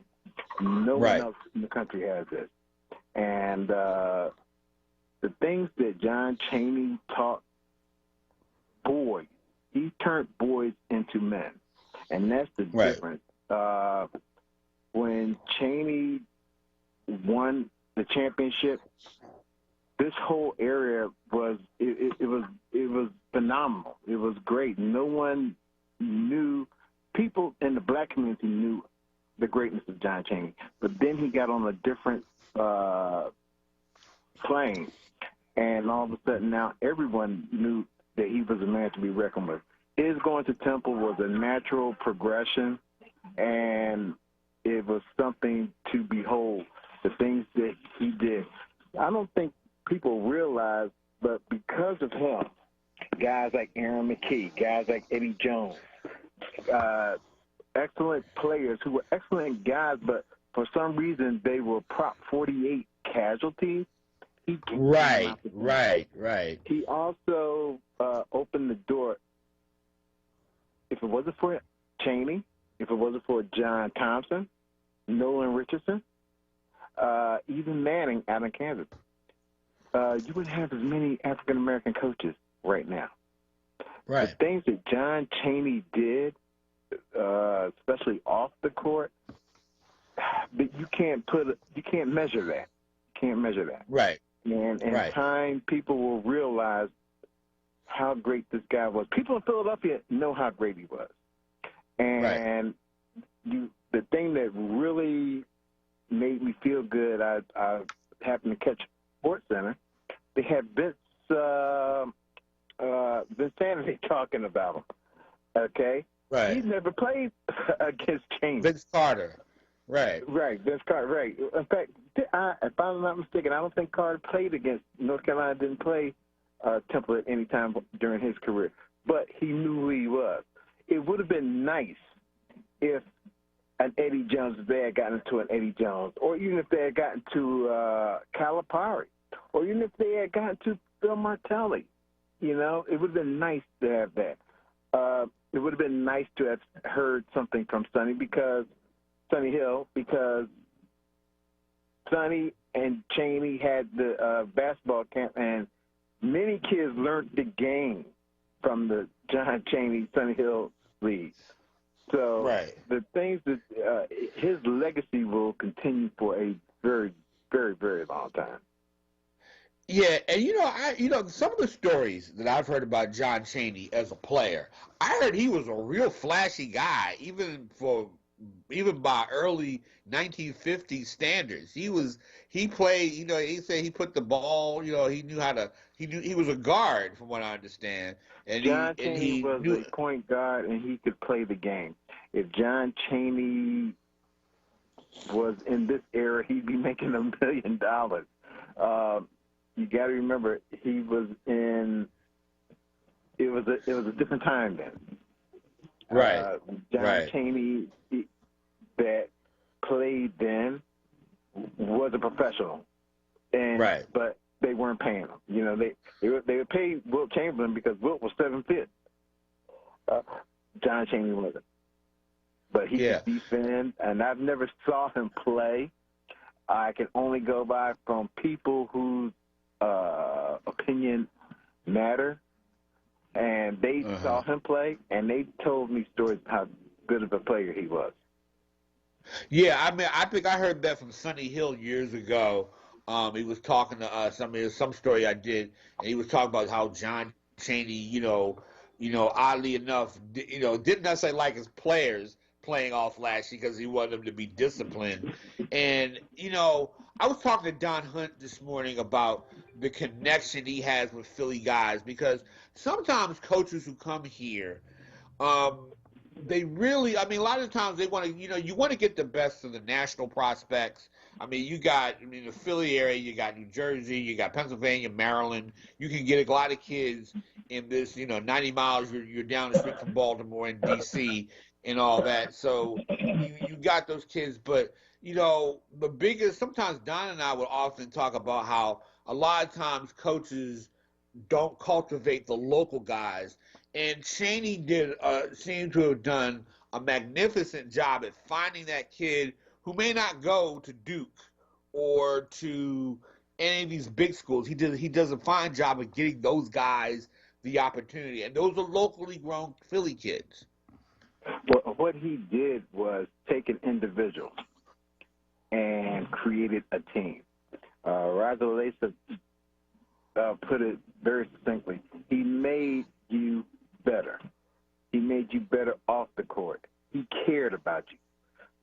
Many coaches out there didn't care except for W's and L's. He cared about these kids, and that's something that you can't take away. They were his kids. If you played for him, he might ride you like a rented mule, but there was a reason why he was riding you. He wanted to get the best out of you. He didn't try to coddle you. He knew he was a great motivator, and he knew what it took to get you motivated. Mm-hmm. And see, that's the thing that I think often is missing. A lot of these coaches bring these kids in, and he didn't. I don't think he had, outside of Mark Macon, whom he had for 4 years. He had he had some great players. Eddie Jones, Aaron McKee were great players, I'm trying to think. He was probably the biggest name McDonald's All-America that he had, and he had several. Right. He was probably the biggest thing. And yet he built a program that you did not want to see at any time in the NCAA tournament, especially in those early rounds when they threw that matchup zone on you. And they would just I remember one time year I think Cincinnati had a really good team, a really up and down. I'm trying to think. It was With somebody. Nick Van Exel, and all those guys. Yeah, I remember that. Yeah.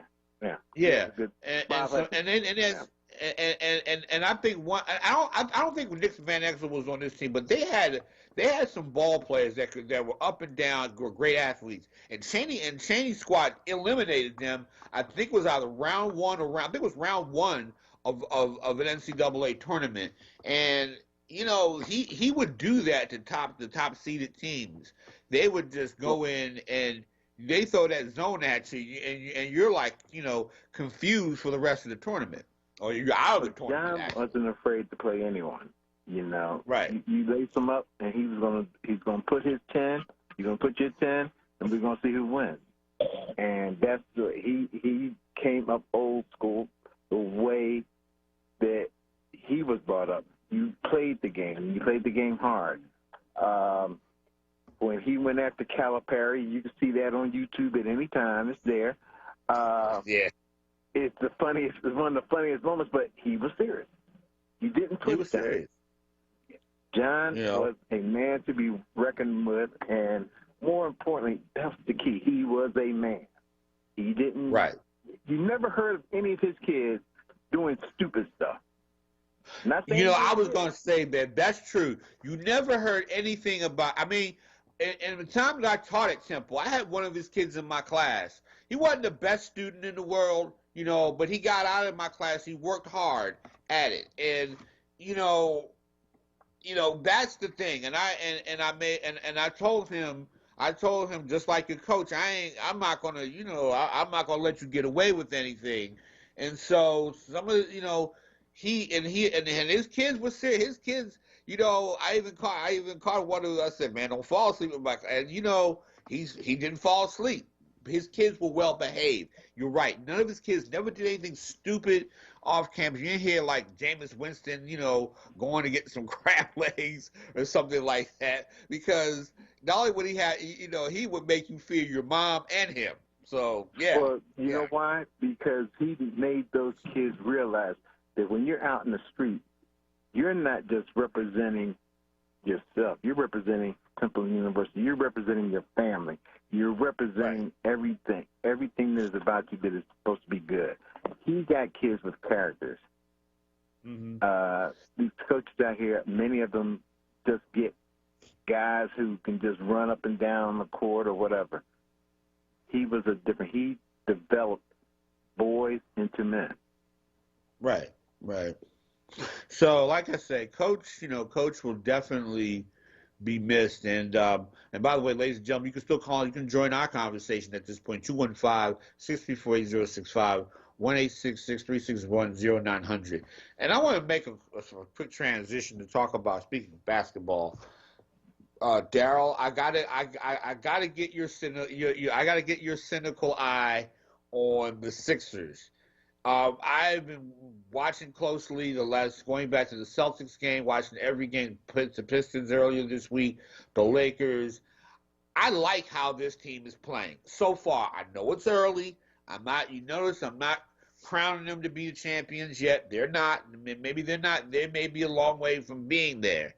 But you gotta like what you see so far, because, like I said, last night, Joel Embiid got to the line a lot. Tobias Harris, just played well. This team, this is a better team than last year in terms of personnel. How much so far of a difference has Doc Rivers made with this team?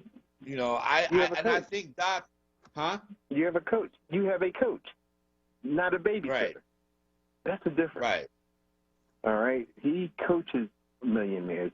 Brett Brown babysat millionaires. There's a big difference. Okay.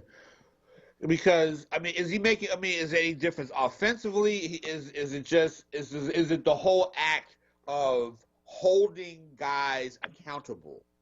Is that the situation? It's beyond all that. That's. Don't listen. Don't go for the head fake. Okay. They're better coached. They're better players because they are coached better. They're not treated with kid gloves. It's not a thing about accountability and all that. That's a bunch of crap. Okay. He coaches these guys as professionals, and they're coming out and they're playing as professionals. Now, are they a championship team? I think they might be missing one, maybe two pieces, but they are in the top. They are in the realm. They are a contender. You know, they showed what they could do against the Lakers the other night, but they also show against games like when they lost to Detroit, when they don't have the big guy in there. So again, there are some pieces that need to be fine-tuned a little bit, but they're in the ballpark. They're in the ballpark, and no one can say that Doc Rivers isn't a better coach than Brett Brown. Hey, Brett did a good job as a babysitter, but we're beyond the babysitting thing. Their window right now is open to win a championship or to be going for a championship. Okay. We got Prince from Schuylkill. Mr. Prince, how are you, sir? Hey, how are you? I'm doing okay, although I'm thinking about playing a Prince song every time you call. Stop playing. I'm just messing with you, man. But go on. What's happening? What you got to say there? I missed you calling in, bro. I need your point of view. When I was online for my fraternity, they made me get all the words to the song "When Doves Cry." You know what I mean? Just thank God they never made me perform it, but I had to have it. What? Man. What fraternity? Just out of curiosity. It's only one fraternity. Omega Psi Phi is the only fraternity, man. You know, it's only one. Omega Psi Phi. Hey, well, like I say, baby, I'm your granddaddy. I'm the first of all.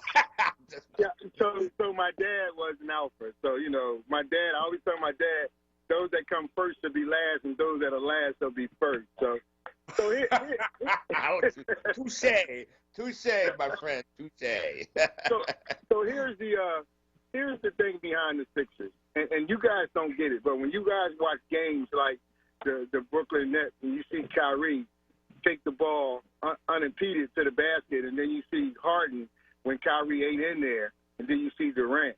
The thing about it is when Embiid don't play, the Sixers lose, and that's a big problem because he selectively take off games.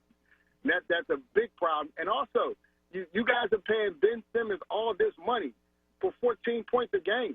He don't have a 19-foot shot.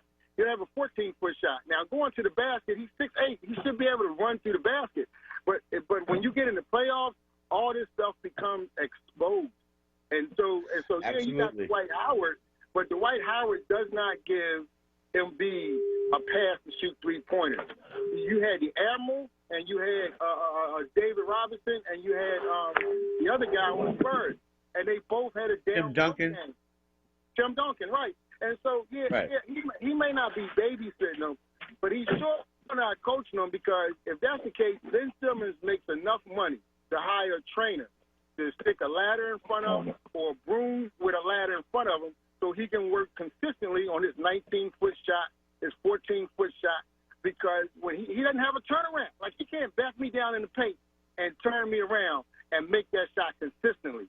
And so when you talk about they have a shot, they do not have a shot because you're not getting what you paid for out of this man right here. And like you just said, if the big man's not in there and they got to go small, they don't win games. They don't win games. And so, you know, I mean, anybody coaching Little League to where Doc Rivers is has to understand that. You're paying him $14 million. It's almost like the quarterback controversy. If we're paying Wentz all that money, he has to perform. And if he has to go back to the basics. So there should be somebody in the gym with Embiid with a 20-foot ladder, and he needs to run up to that stop, pop that shot. Run up to that stop, pop. He need to pop it so much that it's automatic when he's in the game, in rotation, he catch and shoot. If that's the case, then just bring J.J. Redick back because you need a third man shooting that can hit the shot. Well, okay, Prince, let me disagree with you slightly. You're right. On one hand, I like to see Ben Simmons is the basketball equivalent of Lamar Jackson of the Ravens. Great runner and all that, and it'll get you to the playoffs, but you need the arm. You need the arm strength. In the case of Ben Simmons, getting it back to basketball, he needs that jump shot. But the thing that's interesting about the Sixers right now, they got enough guys. They got Seth Curry, you got Danny Green, you got Tobias. You got guys that can fill it up. Shake Milton when he wants to. You got guys that can shoot. You got enough guys around him that they're not reliant on Simmons to shoot. And that's not to say that Simmons should learn that jump shot, because I think if he learns that jump shot, even a 14-footer, he'll be elevated to being the best player in the league now, tomorrow. And the Sixers are in the finals tomorrow. I mean, not tomorrow, but this year. Right. But that's how I look at it. I mean, that's how I look at it. I mean, Daryl, what do you say to that? Daryl. Yes, Where you at, Chris, bro? you cannot Go make ahead. a racehorse out of a donkey.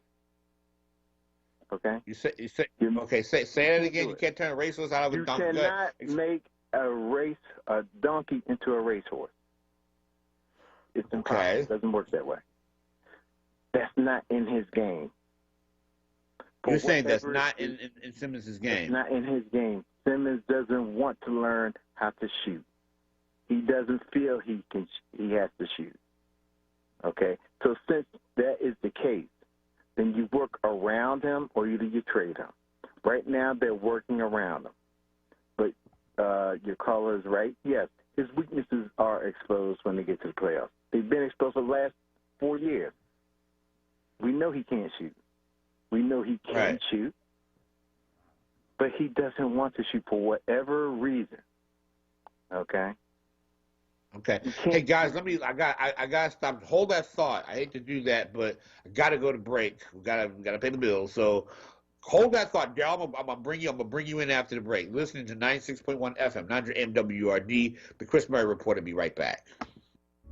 Your child deserves to be educated in a safe and supportive learning environment. Southwest Leadership Academy Charter School, a tuition-free public school, is accepting applications for the 2021-2022 school year. SLAC's 2 locations offer single-gender classrooms in a dual-gender environment. Kindergarten and first-grade classrooms have a 15-to-1 student-teacher ratio. Students learn music, art, and fitness. Southwest Leadership educates the whole child, preparing students to become leaders. slacks-phila.org, Instagram at Southwest Leadership Academy, or email info@slacks-phila.org. Hey, WURD family, Reverend Leroy with a boss good recommendation for Clark Roofing. I found them to be a solid business, honest, dependable, fast, and clean workers. Mr. Clark stands by his work. Call him at 215-365-7663. Call Clark Roofing and ask for second-generation master roofer Calvin Clark. Clark Roofing professionally installs a variety of roofing systems for your home or businesses. Call Clark Roofing at 215-365-7663 or visit their website at clarkroofingpa.com. Coping 19, brought to you by CDC and the Ad Council. With everything going on, there may be times you feel like you can't handle it all. Journaling, meditating, and talking with friends and family can help you feel more grounded and better able to cope. Your kids are also going through a lot of new experiences, and simply talking with them about their feelings can be quite powerful. Find more self-care and coping tips at coping-19.org. You're listening to WURD Radio, 96.1 FM and 900 AM WURD, independent black media. Okay, we're back. We got Daryl Bell with us. Daryl, you were saying that we should work around Simmons. You're saying that Simmons is never going to change. If he would, but let me throw this out at you, Daryl. Wasn't LeBron James wasn't a good jump shooter when he played? I mean, LeBron James wasn't. When he came up. LeBron James was a prodigy. LeBron James was a prodigy. And he was learning the game. He could shoot from outside. He wasn't as deadly as this. He worked on his game. That's something that Ben Simmons doesn't do. And it's evident because every year that LeBron has been in the league, he has improved on something. He's improved. His game has improved to where he is at right now. You have to want that inner drive, that inner person. You have to want to be the best. Like Kobe wanted to be the best. Like MJ wanted to be the best. You have to have that drive. And if it's not in there, you can't create it. Mm-hmm. I would tend to agree with that. I mean, I I don't know, but you're saying it's not in him. Okay, I think if you have that desire, you want to get better. You What's the definitely word you want to just get used? better. What's the word you just used? What's the word you just used? Two-letter I word. just said if you want That's want it him. right there. If. No. If. You're saying that he absolutely does not want to evolve his game.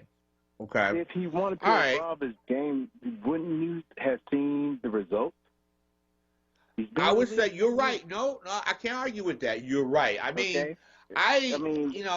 that's true. I would say that no, we have not seen the results of that, and and that hurts him more. I mean, he may get mad at us for saying it, but that hurts him because, like I say again, I've always said this. He develops a shot and has that desire to hit jump shots. He will be he'll be amongst the greatest to have ever played this game. It's the same thing I say about Lamar Jackson in Baltimore, although I think Lamar will improve his game before. I bet Lamar Jackson becomes a better passer in the NFL before Ben Simmons becomes a better shooter in the NBA. I'll take that bet. Because he wants to improve. He wants to improve. Right. He doesn't have the attitude that Simmons has. Simmons has a nasty attitude. Okay, if you're going to have a nasty attitude, you better bring something to the table. Right now, his table's missing some fruit. Right. Okay, that's the reality of the situation. I like him, and he can be. The potential is still there for him to be great, but potential means means you haven't done it yet. That's what absolutely. And I agree with that because my thing at the end of the day, I always tell people, I tell my students, I probably write better now than I did years ago. I write better now than I did maybe years ago because you keep practicing. I always tell my students that even when you reach our level, you're still trying to get better. And the thing is that and that's the thing that bothers me about Simmons.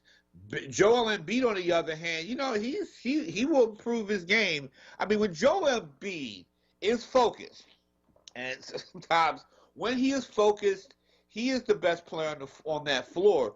What do you think of his game? This year? Do you know what the key for him this year is? What's the better key? Shape. He's in better shape, and he's not in tip-top shape, but he's in better shape. Okay? Right. So you can't call him the fat boy out there anymore. Okay? Yeah. He's learning what it takes to be a champion. Right. You have to if you can't watch from someone to learn how to be a champion, then you ask them, how do you be a champion? What does it take to get to your level, to be the elite? There's no question that Joel Embiid is an elite player. There's no question that Ben Simmons is an elite player. But again, you have to go raise it up a couple of notches. Absolutely. And, because I remember Hakeem Olajuwon, and I remember watching Hakeem Olajuwon when he was at Houston. I remember that first Final Four that they played against James Worthy, Michael Jordan, and Jimmy Black and all those guys they had on that team. When they couldn't shoot a foul shot. When he couldn't shoot a foul shot, when he couldn't, when he was just raw. But then you saw his progression as he went along. As a matter of fact, when Ralph Sampson, I think when him and Ralph Sampson came out, Sampson was obviously the better player. When they got to the pros, Olajuwon surpassed Ralph Sampson. Ralph Sampson was another one of those guys, another one of those guys that I think never tried to evolve his game. And, Ralph Sampson tried to be a 7'4" point guard than a guy who would dominate in the paint. And, let me put it to you this way. One of the greatest basketball players from Philadelphia, who was a good friend of mine, the late, great Louis Lloyd, played on that team. Yeah, I remember Louis Lloyd. And with Sampson. Okay. They were a collection of talent. Olajuwon really started realizing how great he could be once David Robinson got to San Antonio. And I'll never forget when the year that that Robinson won MVP, he said, I'm going to show you who's the real MVP. And he proceeded to do a number on Robinson that is still unbelievable. Guys who were there and guys who watched that game, you saw the dream. That's when he put out the dream shake, and he showed them a little bit of vanilla flavoring, a little strawberry flavoring. He even had some pina colada. Right. Okay? So, again, there's an inner clock in everyone. And there's a drive to whether or not you want to either stay a status quo or you want to improve. It's just that simple. No, I get that. I get that. You have to want to improve your game. You have to want to improve. And sometimes when you're at a point when you can't be stagnant. In this business, I've seen a lot of guys in sports, guys who are athletes, I saw a lot of guys go dating back to my high school days who, didn't do all the right things, had talent, but thought they could just, drink beer or drink whatever and be talented. You can't get away. Talent only carries you but so long. And it's almost a cliche in sports is the guys who work their butts off. And so, but I will say though about the Sixers as a team, I see improvement. And like I said, the even now, granted, the Celtics last week were playing without Jason Tatum, but I thought that their guts and the character that they showed down the stretch, because the NBA folks are going to take a run at you, and I thought, especially in the Lakers game, because I thought, man, LeBron's going to do this, just to watch LeBron do it again. And Tobias Harris, they lost more games than they won like that down the stretch of games. That's the thing that I see.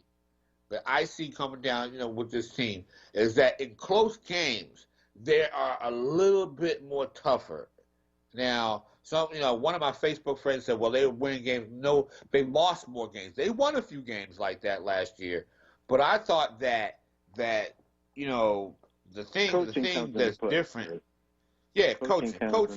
And again, this is a better coached team. A better coached team. Incidentally, I know this is going to get off the subject. You had mentioned about Deuce Staley and Eric Bieniemy, and I ran a piece about listing all the African-American candidates for head coaching jobs. To my count, there were 11 GM jobs. 4 went to African Americans. There were 7 coaching jobs. Only 1 went to an African American. And there's a reason for that. And what's the reason? The reason is very simple. When you are the coach of a National Football League team, you're the face of that franchise. Absolutely. Okay? And when the Eagles struggle, Howie wasn't addressing the media. It was Peterson. Well, for whatever reason,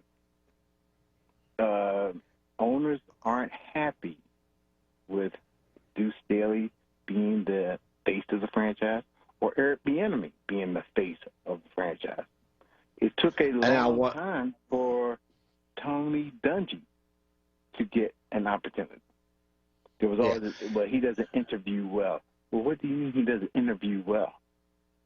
So they always come up with that excuse, though, Daryl. It's always that excuse, and that's and you know what it comes down to.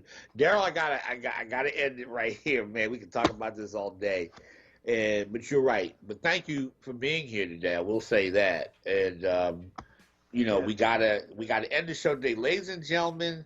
The Chris Murray Report is over. So we will see you next week.